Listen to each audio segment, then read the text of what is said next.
안녕하세요, 여러분.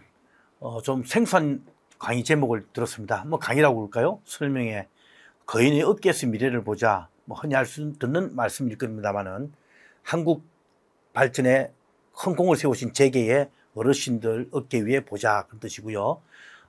좀 생뚱맞은 제목입니다. 나의 제품 원가의식과 그걸 가지고서 나 미래를 승부짓는 내용을 주로 말씀을 드릴 겁니다.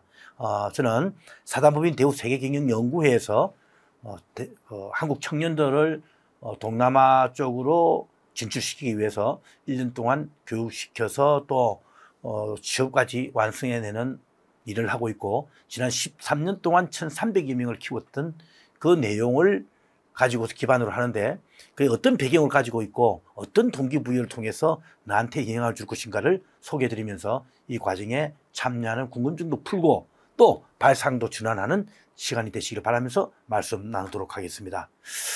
앞에 말씀드린 대로 내 제품 원가의식 쓴 이유는 인류 역사의 첫 후회라고 좀 생뚱맞은 제목을 썼습니다. 제 이야기입니다.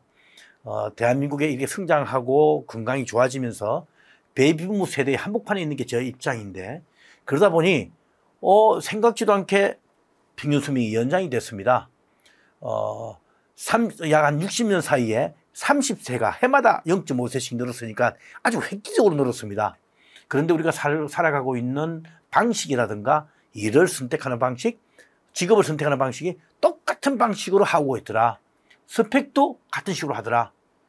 우리가 평균 수명이 늘어났을 뿐만 아니라 소득도 높아지면서 삶 자체의 스팬이 굉장히 넓어졌습니다. 전 세계를 다 돌아다닙니다. 그런데 어떻게 보면 여행도 좋습니다만은 그걸 통해서 나의 미래의 먹거리를 만들고 60, 70 이후에 안녕을 이야기할 수 있는 것들을 만들고 싶다면 얼마나 좋을까요? 그런 관점으로 세상을 보자라는 이야기를 드리는 겁니다. 자, 대학을 졸업할 때 우리 학생들 나름대로의 생각은 30년 사이에 그냥 순탄하리라 생각을 합니다. 그래서 60세에 정년 맞이하고 나가서 한 5년, 10년 정도 즐기다 보니까 여행 다니고 여유 부리다 보니까 세상 끝나더라. 이게 사실은 50년 전에 나왔던 우리의 사고방식이었습니다. 그런데 엄청 늘었죠? 자, 이게 우리를 어렵게 만든 요소입니다. 다음 그림을 한번 보겠습니다. 자, 그러다 보니까 지금 우리 청년들이 제가 자신감 가지고 가면 좀 나은데 그 자신감이 실력 있는 자신감이 아니라 근거 없는 자신감으로 가고 있다는 게 문제더라. 그래서 제가 살고 보니 다르더라라는 표현을 썼습니다만 이 그림을 한번 보시죠. 이 뒤에 30년을 40년을 살아가는 지혜가 이 속에 들어있다 말씀을 드리는 겁니다. 세상이 이렇게 평탄한 것만이 아니더라. 살고 보니까 현실은 그 가는 길에 수많은 우여곡절이 있더라는 이야기입니다. 수많은 계곡도 있고 다리도 있고 구덩이도 있고 천둥번개도 치고 가끔씩은 자연뿐만 아니라 옆에 있는 친구가 내한테 사기치고 지나가더라는 이야기입니다. 간혹 가족끼리도 판이 깨어지더라는 이야기입니다. 그걸 제가 지금 이 자리에 있으면서 느끼는 겁니다. 왜 이렇게 살았을까? 아니, 이렇게 살 줄 알았죠. 그런데 진짜 획기적으로 목숨이 늘다 보니 이제는 어쩔 수 없이 내가 60 이후는 내가 마음대로 할 수 없는 인생이 주어졌습니다. 다행히 돈이라 했으면 참 다행이죠. 그런데 이게 제가 처음이라고 말씀드린 거는 이 뒤를 살아갈 지혜를 어느 인류 역사책이나 어느 인류 현명한 사람들이, 현자들이 대답을 내놓지 못한 영역이다 보니까 아예 흥크러지는 모습들입니다. 이게 지금 우리를 옥죄고 있는 모습이다라고 제가 말씀을 드릴 겁니다. 그러다 보니 여기에 있는 사람들, 제가 굳이 말씀드리면은 많이 보고 있는데 제 고등학교 동기, 대학 동기, 군대 동기, 제법 내노르하게 활동했던 사람들, 대기업에서 사장, 부사장, 공무원에서 획기적인 자리, 국회의원 다 했던 사람들 어쩔 수 없이 자기 삶을 그냥 기다리면서 소비하고 있더라고요. 기껏 하루 잘해서 약간의 알코올과 그냥 근처에 있는 당구장 또 짬짬이 등산 가는 정도로 오가는 건 좋은데 그 다음에 기약이 없는 모습 살고 있는 게 현실의 모습들입니다. 이걸 판을 좀 갈아보자는 겁니다. 이걸 깨보자는 겁니다. 자, 그러자면 우리가 지난 60년 사이에 소득이 엄청 뛰었죠. 몇 배 뛰었습니까? 200배인가요? 300배인가요? 20배, 그냥 계산이 안 될 정도입니다. 평균 수명이 53세였습니다. 60년 전에. 지금은 83세를 넘어서 아마 좀 지나면 이게 90까지 될지 모르겠어요. 그러다 보니 어떤 분이 그러더라고요. 재수 없으니까 80살까지 살았다고 그래요. 못 볼 꼴을 많이 본다는 이야기입니다. 자, 그러면서 제가 오늘 말씀드리는 게 주제가 동남아라든가 좀 외국을 말씀드릴 건데, 괜히 하대합니다. 못 산다고 그래서. 가면 좀 구질구질하다고. 글쎄, 그럴까요? 우리가 1988년도에 서울올림픽을 통해서 대한민국 획기적인 전기를 이뤘는데, 그때 소득 수준 4,600불이었습니다. 4,600불. 그때 여러분들이 또 다른 선진국들이 우리를 어떻게 봤을까요? 여러분 스스로는 우리가 이때 못 살았다고 생각합니까? 아닙니다. 나름대로 추억이 있고 또 생활이 있었습니다. 그 사람들의 삶을 존중하면서 내 기회를 높일 수는 없을까? 자, 그래야 되는데 우리는 말은 스펙 탑하자고 외치면서 탑하는 게 아니라 안주하고 있더라. 60년에 가지고 제가 태어날 때, 제가 대학 갈 때, 대학 취업할 때 가지고 있던 요 서열을 그대로 지금 여러분들 생각하고 있고 한치도 벗어나지 못합니다. 참 안타까울 정도로 여러분들이 이율배반적인 모습인데 사회적으로는 스펙 깨달라 그러면서 여러분 스스로가 요 틀을 벗어나지 못하는 모습들, 안타까운 모습을 많이 보고 있는 겁니다. 자, 결론적으로 지금 정년에서 60세 때 어찌할 수 없이 세상을 우리는 방식을 바꿔야 되는데 지금 이렇게 쾌재를 부른 사람들이 일부 있더라. 제 동기들 한 2,000명 또 같이 심지어는 일했던 동료들도 지금 주변에 보면요. 그래도 큰 소리 치는 사람 100명 중에 한두 명은 있더라고요. 유익있게 봤더니만 그게 누구냐? 내 사업을 가지고 있는 사람입니다. 내 사업을. 근데 그 사업도 우리가 크게 카테고리로 나누면은 가게 소점 파시는 분들, 서비스업 제조업으로 나누는데 가게 소점 어떻습니까? 참 피곤합니다. 그죠? 뭐 다양한 형태로 압박감을 주고 경기에 따라서 움직이고요. 별 요소들이 많아서 이제는 꿈도 못 꿉니다. 나 60후에 가게 소점 프로를 한다? 꿈도 못 꿀 겁니다. 그렇다고 해서 그 앞전에서부터 하기는 쉽지 않을 거고요. 서비스업 어떤 겁니까? 주로 사람을 상대하는 거죠. 컨설팅을 한다, 교육을 한다, 유통을 한다, 뭐 심지어는 찻집을 한다, 커피숍을 한다, 영화관을 연다. 전부 다 있는데 대개가 사람을 상대하다 보니 내 나이가 60 넘어가니까 정년하고 똑같아요. 안 쳐다보려고 그럽니다. 흔히 말해서 무슨 외계인 취급하듯이 우리는 털쳐냅니다. 굉장히 슬픈 일입니다. 여하튼 그런데 그 떵떵거리며 사는 사람들을 봤더니 제조업 했던 사람들이더라. 내 제품을 가지고 있더라는 겁니다. 제품. 그 사람들은 무슨 뭐 작은 상품이 되었든 작은 제품이 되었든 혹은 심지어는 옷에 단추 하나를 만들더라도 그분들은 제 역할을 살면서 제약의 목소리를 내면서 살 수 있더라고요. 이런 모습들에서 우리가 힌트를 찾기를 바란다는 제가 말씀을 드리겠습니다. 우리 제조업 그러면 당장 피곤하고 힘들 것 같습니다만은 이때 피곤하고 힘들지 않도록 하기 위해서는 우리는 이거 시작을 40세 때에 창업하는 모티브를 잡기 바란다는 말씀을 드리고 싶습니다. 이게 어떤 시점이냐? 대학 졸업하고 취업을 해서 내가 어떤 한 제품을 만드는 제조에 관련된 회사에서 취업을 해서 거기서 진짜 열심히 해서 깊숙이 들어가고 끊임없이 연결선상에서 일을 하면은 10년이면 도를 통한다는 기간입니다. 아웃라이어라고 그러죠. 그죠? 그 기간 동안의 제품을 확실히 내가 점령할 수 있고 원가까지 생각할 수 있는 구조가 된다면은 이 창업의 모티브를 잡게 된 이후부터는 굉장히 리스크를 최소화하면서 사업의 확률을 높일 수 있는 기간에 들어온다. 이게 내 제품을 가지고서 내 사업을 할 수 있는 아주 세이프하게 가는 그나마 가장 유일한 대안의 길이라는 걸 말씀을 드리겠습니다. 이걸 한국 땅에서 잡을 거냐, 해외에서 잡을 거냐, 어디서 잡을 거냐가 이제 관건이 되겠죠. 그 이야기를 이어나가도록 하겠습니다.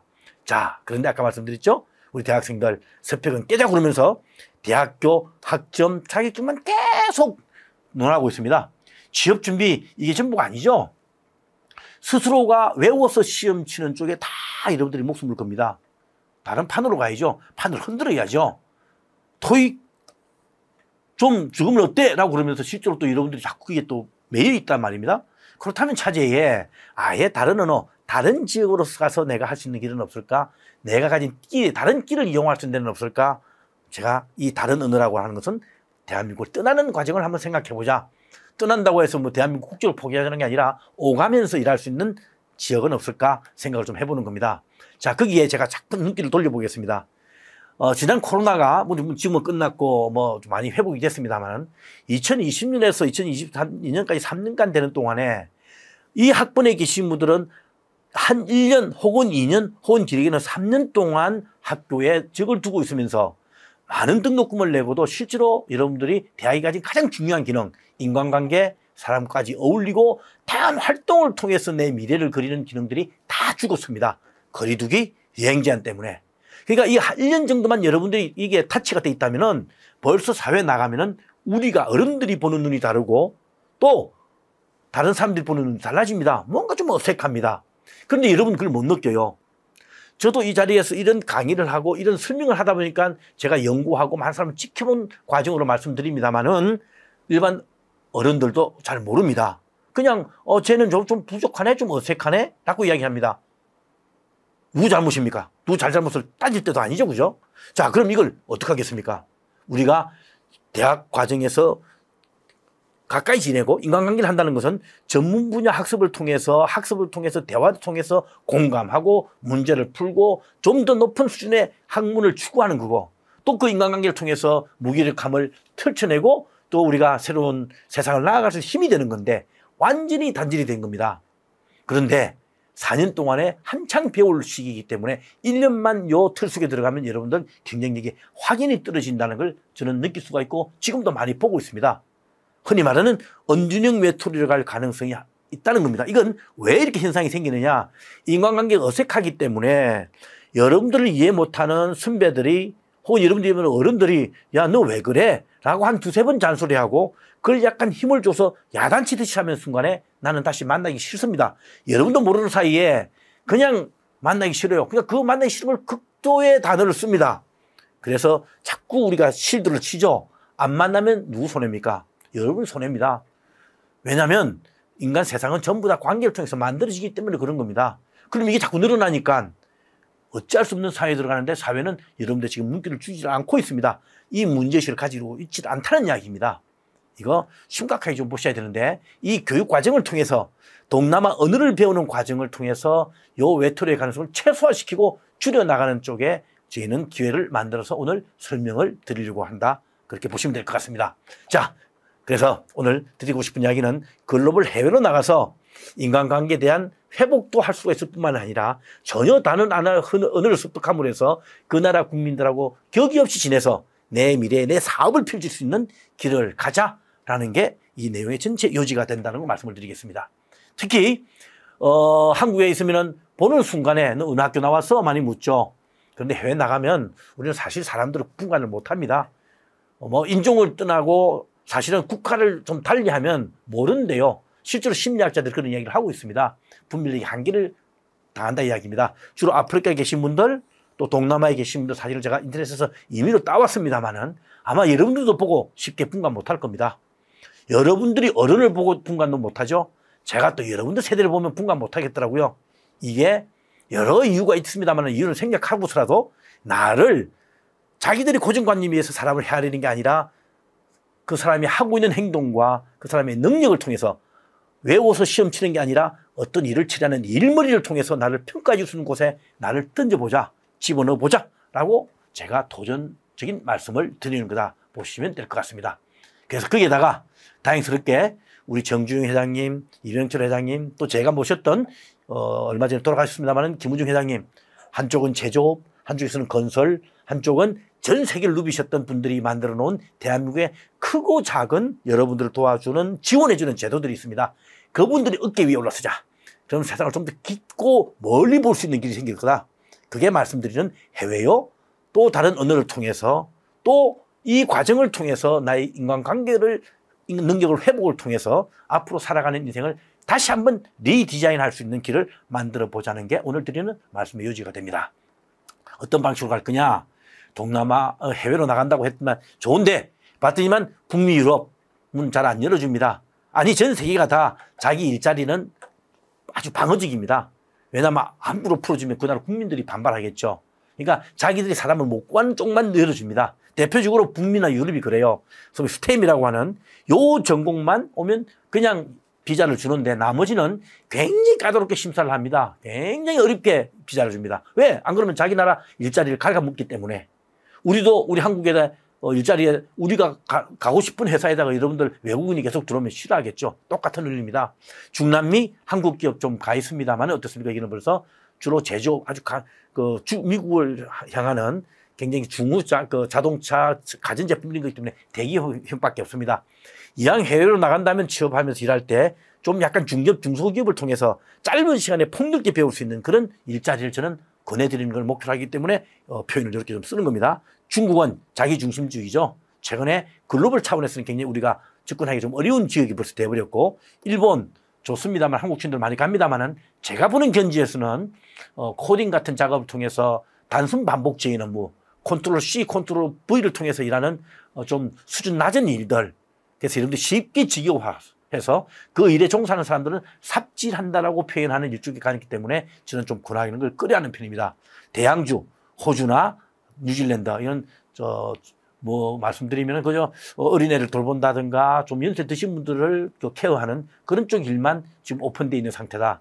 반면에 동남아는 발전을 꿈꾸기 때문에 발전을 위해서 꿈틀거리기 때문에 대한민국 기업을 받아들이니까 지금 청년들한테 일자리가 주어지는 거고 우리가 대접받고 우리가 소득 수준으로 보면은 좀 낮은 수준의 나라라고 우리가 좀 하려합니다만은 실제로 우리 기업이 들어가서 제조를 하는 데는 굉장히 대우받고 환영받는 자리에 가서 여러분들 중요한 위치에서 일을 할 수 있는 기회가 주어지는 게 오늘 말씀드리는 내용이 되겠습니다.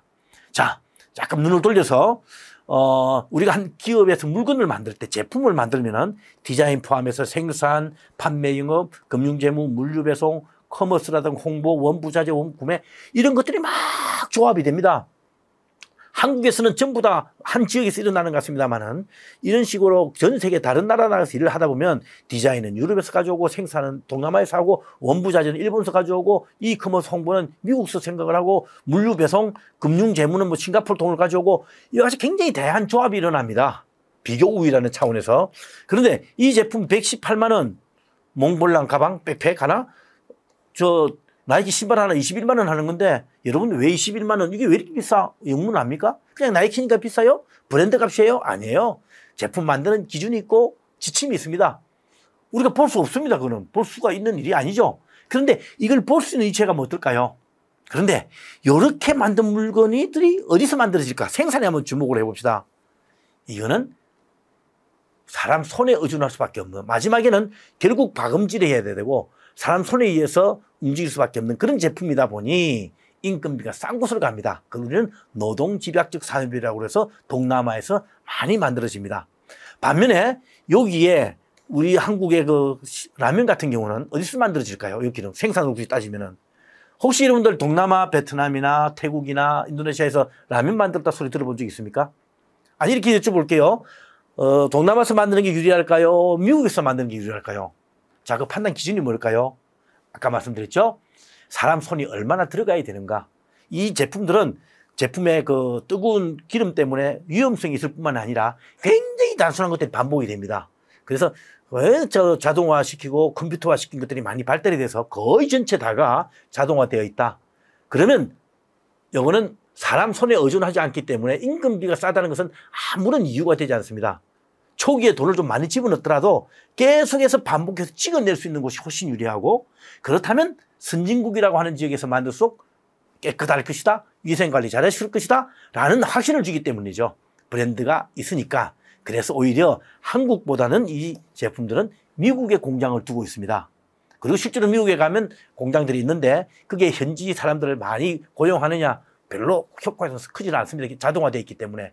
자, 이런 식의 전 세계가 역할 분담을 통해서 물건을 만드는 거죠. 자, 그러면 오늘 양쪽에 양극단의 사례를 들었습니다만은 이 중간에 있는 위치에 있는 것들이 있죠. 흔히 말하는 핸드폰입니다. 부품 하나하나는 기계로 찍어서 들어옵니다만은 마지막에 조립은 아직은 기계에서 의존할 수 없기 때문에 인건비가 싼 중국, 인도, 베트남, 인도네시아에서 조립을 할 수밖에 없는 구조입니다. 그래서 한국 기업들이 많이 가 있죠. 좋아서 간 건 아닙니다.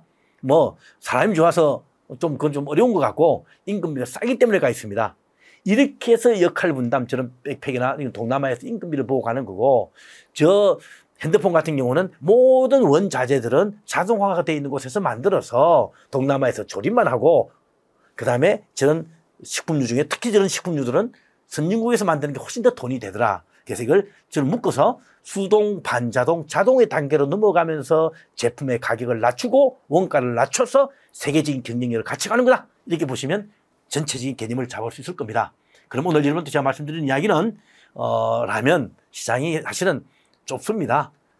저거는 만들어서 거의 전체가 자동화이기 때문에 직원 많이 뽑는 것도 없어요, 실제로. 그런데 사람 손이 많이 들어가는 곳에 사람 많이 뽑겠죠. 그런 의미에서 요 영역에 주목해보고 또 조금 힘이 된다면 반자동이 되어 있는 이 영역 쪽으로 여러분들의 활동의 폭을 넓힐 수 있는 곳, 그런 쪽에 여러분의 미래를 한번 그려보자 말씀을 좀 드리는 겁니다. 자, 정리를 좀 해보면은 우리 일반 기업에서 물건을 만드는 제조기업, 그 다음에 서비스 기업, 공무원입니다. 자, 이건 전부 다 대체적으로 문과겠죠. 여기는 3분의 2는 이과입니다. 이과생들이 기술을 가지고 물건을 만듭니다. 다양한 물건을 만들겠죠. 자, 이쪽은 뭘까요?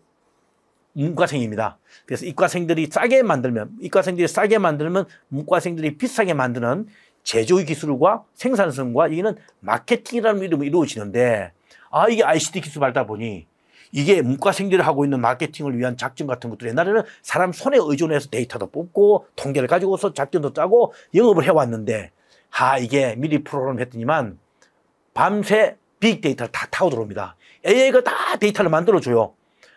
사람이 할 일이 점차 줄어듭니다. 금융 어떻습니까, 여러분들? 모든 사람들이 쓰다 보니까 자동화할수록 효율이 나겠죠. 그래서 여러분 잘 아시는 대로 은행은 지점이 줄어들고 사람 손이 줄어들고 가면 갈수록 IT화 돼갈 수 있는 직업으로 변모돼 가고 있습니다. 어떻습니까? 지금 미안합니다만 인문계 학생들, 우리 한국 대학생들의 분표는 50%에 해당될 정도로 비중이 큽니다만은 갈수록 줄어들어서 이 일자리가 급격히 줄어드는 모습을 저는 계속 눈여겨보고 있습니다. 매일 보고 있기 때문에 다르게 표현하면 인문계 50% 중에 저는 25% 전체 대학생 중에 약 4분의 1 정도는 저는 대한민국에서 일자리가 사라진다고 봅니다. 그래서 저는 감히 해외를 한번 나가보자 이런 말씀을 오늘 드리는 겁니다. 자, 그런데 아까 제품을 지으라고 그러셨잖아요. 그럼 내가 이 제품 하고 싶어. 한국에서 제일 잘 나가는 거. 그런데 이거는 벌써 기술이기 때문에 고등학교 때부터 과학고등학교 나오고 1학년 때부터 이공계 가서 석사하고 박사까지 해야 힘을 쓸 수 있는 지역입니다. 문과생들 흔히 말해서 택도 아닙니다. 지금 어렵습니다. 졸업할 때 와서. 그러면 갈 데가 없느냐? 아니더라. 좀 요 영역에 봤더니만 대한민국에서 30년 전에 했던 이 산업들이 대한민국을 떠나서 산업이 죽은 사양 산업이 아니라 자리를 옮겨서 동남아가에서 어여시 사업을 펼치고 있더라. 그게 3만 개가 가서 일하고 있는 곳이 여러분들의 일자리가 될 수 있다는 겁니다. 환영받고 내 제품을 할 수 있는 모티브를 지금 요 영역에서 찾으시면은 요 영역들은 초기 투자도 적으면서 사업을 키워나가면서 사람들을 부리는 쪽에 중점을 두는 거고, 이것은 초기에 많은 투자를 통해서 자동화되고 기계화된 그런 쪽에서 일을 만들어주는 거기 때문에 두 가지가 가는 그 영역이 다르고, 여러분들 오늘 특히 문과생들은 이걸 통해서 동남아에 눈길을 주라는 이야기를 오늘 결론적으로 말씀드리는 이 대목이 되겠습니다. 자, 이런 그림이죠. 그런데 우리는 법 제도가 정비들 돼 있고 인프라가 좀 약하고 신호등이 없고 오토바이가 막 다닌다는 것 때문에 그날을 하대하는데, 우리도 옛날에 그랬습니다. 그런데 거꾸로 그렇기 때문에 내가 팔아먹을 게 많다. 기회가 많다. 더더군다나 젊은 인구가 성장 희망을 하고 한국을 선호한다. K컬처 때문에 한국에 많이 놀러 오잖아요. 얼마나 좋습니까? 내가 갔을 때 플랜카드 붙이고 환영받는 위치에 가서 여러분들이 그 사람들을 내 편으로 만들어서 일을 시킬 수 있는 위치에 된다면 얼마나 좋을까요? 자, 그러자면 그 사람들을 이해하려면 그 사람들 언어를 알아야 소통이 되어야 된다. 요 영역에 여러분들이 들어가서 가야 되는데 동남아 언어를 배운 적이 없죠. 제후외국 해본 적이 없습니다. 베트남 언어, 미얀마 언어, 인도네시아를 한 적이 없습니다. 그러나 그렇기에 국가가 나서서 또 저희 같은 조직이 나서서 한 6개월 내지 1년 정도만 하면 여러분들이 이 언어를 배울 수 있는 준비가 되어 있고 지원을 해줍니다. 그 과정에 여러분을 한번 던져보자. 그런 말씀을 드리는 겁니다. 자, 아까 말씀드린 대로 이 지금 벌써 제가 한 5, 6년 전에 아세안에 가 있는 우리나라 한국 기업단 2만 개 정도로 제가 통칭을 했습니다. 그런데 재작년 통계를 봤더니만 3만 개를 넘어서고 있습니다. 이거 가는 거 그냥 그런가 보다 통계를 보시지 마십시오. 여러분들 취업에 눈을 두고 있는 사람들은 왜 이렇게 많이 흘러갈까? 그런 환경 요소가 있을 거고요. 기업 경쟁적인 요소가 있을 겁니다. 그러나 여러분들이 일자리를 찾기 위해서는 여하튼 이 모수가 크면 클수록 기회가 많아지는 거 아니겠습니까? 그래서 이 동남아를 보시기 바랍니다. 특히 여기에 보시는 그 인도네시아라든가 아까 베트남은 특히 눈여겨볼 필요가 있고 그 베트남의 한 단면을 지금 이 동영상을 통해서 보여드리겠습니다. 한번 벌써 한 5, 6년, 10여 년 가까이 돼가는 동영상입니다만은 KBS에서 저희가 연수를 시키는 청년들을 직접 찍어가서 현장에 큰 변화 없는 그 현장을 아주 소상히 보여주고 아주 깔끔하게 된 동영상이라 여러분한테 보여드리는 것이니까 한번 보시고 제가 이야기를 이어나가도록 그렇게 하겠습니다. 하노이의 외곽에 자리 잡은 한 기업체. 한국 법인이 운영하고 있는 이 회사엔 3천여 명의 근로자가 일하고 있다. 생산 라인을 지키는 이들은 대부분 베트남의 여성 근로자들. 공정의 특수성으로 고도의 숙련을 필요로 한다.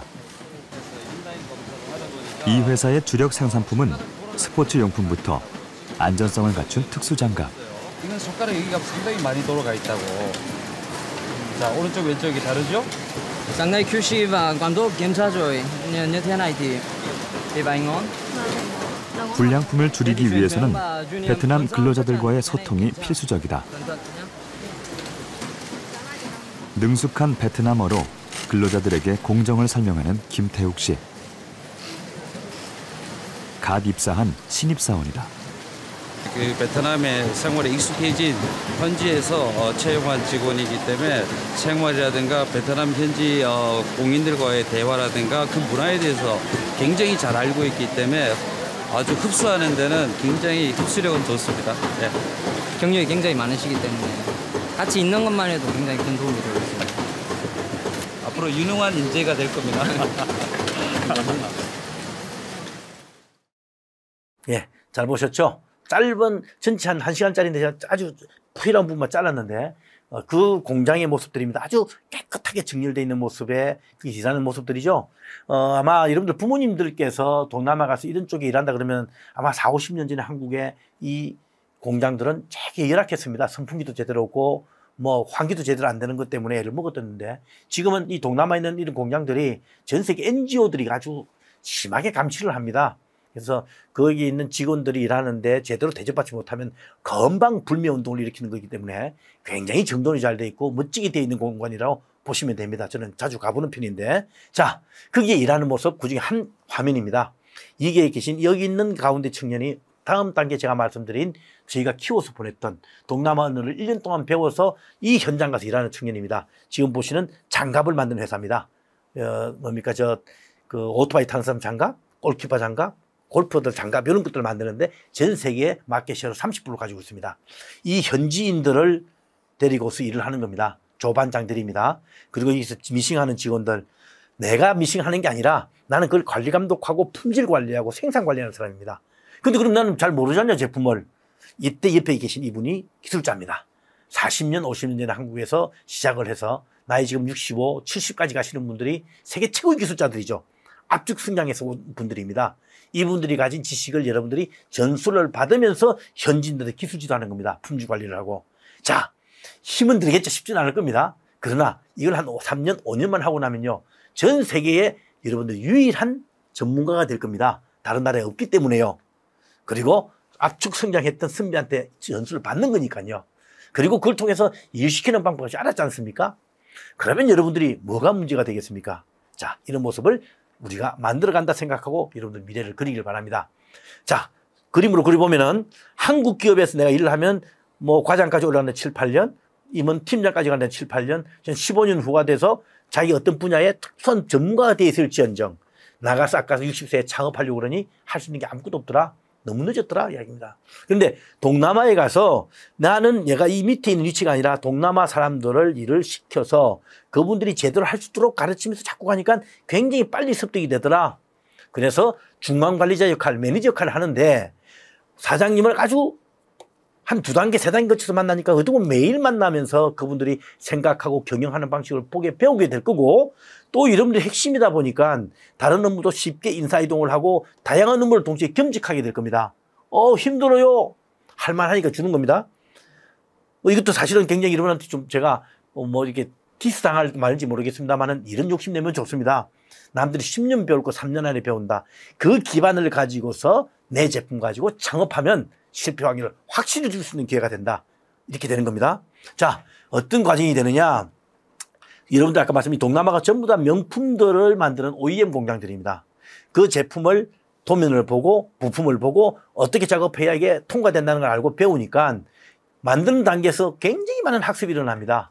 그리고 그 자재나 이런 것들을 가져오기 위해서는 일본어, 중국어도 하면 또 환영받고요. 이렇게 된 다음에 현지 직원들한테 일을 시키는 구조까지 갑니다. 이 과정이 만만치가 않습니다. 어떻게 보면 한국서 취업하는 것보다 좀 더 어렵습니다. 그런데 저희가 키워서 가보니까 스펙 때문에 밀어냈던 학생들이 가니까 해내더라고요. 그러니까 저는 뭐 이게 스펙 그렇게 중요하지 않다고 봅니다. 그래서 요걸 여러분들이 실제로 하고 있고 선배들이 1,300명이 하고 있다는 겁니다. 물론 한 20, 30%는 못해서 만세 부른 경우도 있긴 합니다만은 이 과정을 하다 보니 동남아 언어에 대한 학습, 영어에 대해서도 습득, 중국, 일본과 경쟁할 수 있는 힘적과 경쟁의 이론들, ODM 제품을 만드는 역량을 갖춤으로 해서 여러분들은 천하무직의 대한민국 청년이 될 수 있다는 과정들을 만들어간다 보시면 될 것 같습니다. 자, 그래서 그 단면의 모습을 보여드리면 공장 안의 모습이고요. 이거는 현지인들이 일하는 거죠. 거기에 있는 조반장들입니다. 조반장들. 거기에 여러분들이 우리 연수생들이 서서 이렇게 기념 촬영을 하는 모습들 제가 사진을 좀 모아본 겁니다. 이 사람들을 내가 현지를 통해서 리더십을 갖추고 하는 거니까 오히려 이공계통보다 문과생들이 훨씬 더 사람들을 잘 부리고 잘 헤아려가면서 일을 지키는 모습들을 저는 참 많이 보게 되었다 말씀드립니다. 그래서 결국은 우리가 돈 주고도 못하는 이 명품 제품들에 대해서 디테일을 공부한다. 그걸 통해서 물건을 만드는 과정뿐만 아니라 경영의 기법을 배우게 되더라. 남들 10년 배울 거를 2, 3년 만에 배우게 되더라. 열심히 하면은 이게 여러분 창업의 밑거름이 된다라는 걸 말씀드리는 겁니다. 그래서 지금 한국 많은 청년들이 ICT를 통해서 유니콘을 꿈꾸는 회사 될 수 있을 겁니다. 그러나 굉장히 협소합니다. 아주 제한적입니다. 그런데 여러분들이 이 동남아에 가서 경공업 생활용품에서부터 좀 키워서 중화공 첨단까지 간 다음에 유통을 결합하고 금융을 결합해서 요 영역에다 ICT를 입히면 진짜 천하무적이 됩니다. ICT가 아니라 제품의 ICT를 결합한 형태를 통해서 진정한 유니콘 기업을 만들어가는 과정들이 바로 눈앞에 있을 수 있다는 생각을 하시길 바랍니다. 그래서 이 과정이 김우중 회장께서 아까 말씀드린 대로 거인의 어깨 위에 올라타라고 만들어주신 연수와 취업 창업을 이어가는 과정을 만드셨던 것들을 간단하게 요약해서 말씀 좀 드리겠습니다. 제가 이름을 지을 때 글로벌 청년사업가 영 비즈니스 매니저라는 이름으로 만들었는데 1기, 2기 학생들이 회장님과 찍었던 사진 한 40명 정도가 찍었던 사진인데 아주 자연스럽게 나왔죠. 벌써 이 청년들이 10년 전에 교육을 받았습니다. 이 친구 중에는 벌써 회사를 만들어서 작년에 1,000만 불 수출의 탑. 그러니까 한국으로 따지면 130억, 140억을 수출한 거죠. 이게 현지에서는 한 300억, 400억 매출을 일으키는 무슨 제주꾼이 나오기 시작하고 있는 모습들입니다. 대신 한 7, 8년 동안 본 일할 때 쉽지 않았겠죠. 버텨내는 게.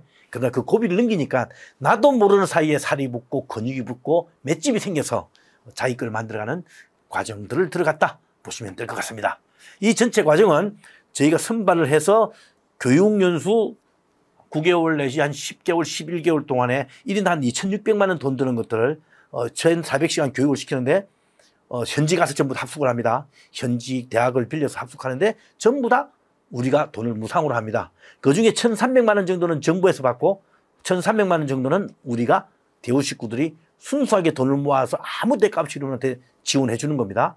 자, 이렇게 해서 끝나면은 연봉 한 4만 불, 그러니까 한 5천만 원 넘는 연봉을 받게 되는 회사에 들어가서 100% 취업을 시켜주는, 여러분 잘 따라와 주면은 뿐만 아니라 그 회사에서 성장 해적할 때까지 지원해주고 잘 못 가면 힘들어하면은 또 좀 상담도 해주고 10년을 지원해주겠다는 각오를 저희들이 밝혔고 사회에다 이야기를 해둔 상태입니다. 그러면 여러분들이 10년 후에 5년 10년 후에 임원, 그 회사 임원 혹은 창업의 길로 들어가면은 현지 창업 제조업에 들어가서 여러분 내 사업을 하고 내 제품을 만들어가게 되는 그런 길을 가게 됩니다. 이 과정에 들어오려면 4년제 대학을 졸업해야 됩니다. 그 나라 비자 조건 때문에 그런 겁니다. 이해 좀 부탁드리겠고요. 25세부터 34세까지입니다. 그러니까 갓 졸업한 사람부터 직장 다니다가 좀 전직을 희망하는 사람, 자기 직장에 한계를 느꼈던 사람 누구든지 다 받습니다. 수시 선발합니다. 우리 자꾸 마지막에 제가 설명드립니다만은 언제든지 면접 볼 수 있으니까 오셔서 여러분들이 새로운 길에 한번 도전해 보시길 바라고 10년 동안 저희로 쌓아놓았던 그 노하우를 가지고서 여러분 미래를 같이 그려나가도록 하겠습니다. 지난 13년 동안에 4개 국가를 다 했습니다만은 1,300명 정도 연수를 시켰는데 확연히 코로나 때 좀 줄었습니다, 사실은. 그런데 지금 코로나 이후에 조금씩 이제 회복되어서 금년도는 100명 정도를 뽑으려고 하는 과정이 있다는 걸 말씀드리고 마지막에 간단하게 안내를 드리도록 그렇게 하겠습니다. 여기서 시키는 교육은 크게는 업무에 대한 거, 그 다음에 소위 말하는 직무 전문성이죠. 인간관계. 가장 중요한 게 합숙합니다, 전 과정을. 싫은 사람, 좋은 사람, 좀 어떤 데는 좀 꺼리는 사람도 합숙하고 같이 생활하다 보니까 자연스럽게 내가 인내력이 생기고 그 사람하고 관계할 수 있는 능력이 생기더라. 그래서 힘들더라도 꾸준히 공부하고 힘들더라도 꾸준히 사귀는 현상, 끈기라고 그러죠. 요걸 기본으로 하는데 그 위에 현지어와 영어를 가장 기본으로 배우면서 다양한 분야 특강과 때로는 업체 탐방이나 문화 교류를 통해서 좀 놀러도 가고 관광도 가는 과정들이 들어 있습니다. 요걸 통해서 여러분들을 만들어가는 그런 하다 보니 자신감도 생기고 아까 얘기했던 코로나 때 내가 사람을 좀 꺼렸던 것들이 동료들 통해서 뭐 하루 종일 같이 지내다 보니까 자연스럽게 말을 하게 되고 자신감을 얻게 되고 서로 협력할 수 있는 관계가 만들어진다. 그런 것들이 실제로 이루어지더라는 걸 보고 이 과정에 제가 설명을 드리는 겁니다. 최근에는 작년부터입니다. 사실 아까 코로나 때문에 여러분들 굉장히 위험한 선상이 있다는 것 때문에 제 교과 과정을 조금 변형을 시켜서 들어오고 나면 1년 한 달이 지나고 나면 바로 여러분들을 방콕, 태국하고 자카르타, 인도네시아, 호치민, 베트남 3개 도시를 투어하는, 순환 투어하는 과정들을 집어넣습니다. 그래서 30명, 50명 전부 다 가서 같이 이제 비행기 타고 가서 한 바퀴 쭉 둘러보면서 자신감을 찾고 거기에 일하고 있던 선배들이 가서 어떻게 일하고 있는지 한번 들어보고 실제로 만남을 통해서 여러분 스스로에 대한 자존심을 회복하고 좀 더 의지를 가질 수 있는 그런 기회도 작년부터 저희들이 보완해서 하고 있다는 거 참고로 말씀을 드립니다. 그래서 가다 보면 교육은 현지에 있는 대학교를 하나 빌립니다. 저희가 돈을 주고요. 그리고 우리 책임자급 대선배가 이런 걸 같이 생활을 하면서 꾸준히 지켜보고 여러분들에 대한 조언을 해가면서 또 간혹 잔소리도 할 겁니다. 간혹은 또 꿀밤도 줄 겁니다. 그래서 여러분들한테 좋은 길을 제시할 거고 멘토 제도를 통해서 대선배들이 여러분 1대1 상담할 수 있는 분들이 매칭이 되어 있습니다. 그래서 한국에 있는 동안에 가끔씩은 그분들이 와인도 사주시고 또 식사도 사주시고 또 고민 이야기하면 상대가 되어주실 분들이 될 겁니다. 아까 말씀드린 급여나 이런 것들은 이런 조건에 의해서 움직이는 거기 때문에 여러분들 크게 걱정 안 하실 수 있다만 들어오면은 꾸준히 따라오시면 된다라고 제가 말씀을 드리고 싶습니다. 그리고 들어가는 회사들은 주로 산업은 노동 집약 산업에 들어갑니다만은 지금 베트남이나 인도네시아가 벌써 산업이 계속 고도화돼 가고 있으니까 서서히 좀 반도체 쪽이라든가 전자전기 쪽도 지금 계속 사람들이 취직을 되고 있다는 거 참고 말씀을 드리고 그 회사에 들어가서 허리를 책임지고 미래를 볼 수 있는 업무 쪽에 주로 여러분들이 포스팅이 됩니다. 그러니까 한국에 있는 대기업 들어가서 하는 것보다 굉장히 폭넓은 일을 할 수 있고 경험을 쌓을 수 있다는 게 큰 장점이 될 거고 아마 한국에서 일하면 10년 정도 해야 될 것을 3년 정도면 다 여러분들이 익숙해질 수 있다는 조건이 된다는 것도 이 과정이 굉장히 매력적인 과정이다 보시면 될 것 같습니다. 최근에 한 50여 명 연수생들이 나와서 창업을 시작을 했습니다. 1, 2기들이. 지금 보시면 인도네시아에서 나왔던 청년 1명, 베트남에서 나왔던 청년 계속 매일 발전하고 있습니다. 한국에 투자도 들어오고 본인이 전 세계 시장을 석권하겠다 혹은 베트남 시장을 진짜 석권하겠다 그러면서 뚜렷이 매출이 일어나는 모습들을 보여주고 있습니다. 이런 모습들 여러분들이 염두에 두시면은 또 이 선배들이 가서 빠른 시간에 성공을 한다면은 10년 후에 가는 여러분들의 또 다른 길이 쉽게 눈에 보일 겁니다. 그분 길을 따라가시면 될 것 같고 그런 것들을 이 과정을 통해서 찾기를 바랍니다. 그래서 마지막으로 지금 한 1,300명 배웠습니다만은 앞으로 10년 후면 약 3,000명이 동남아에 다니면서 여러분의 네트워크를 만들 겁니다.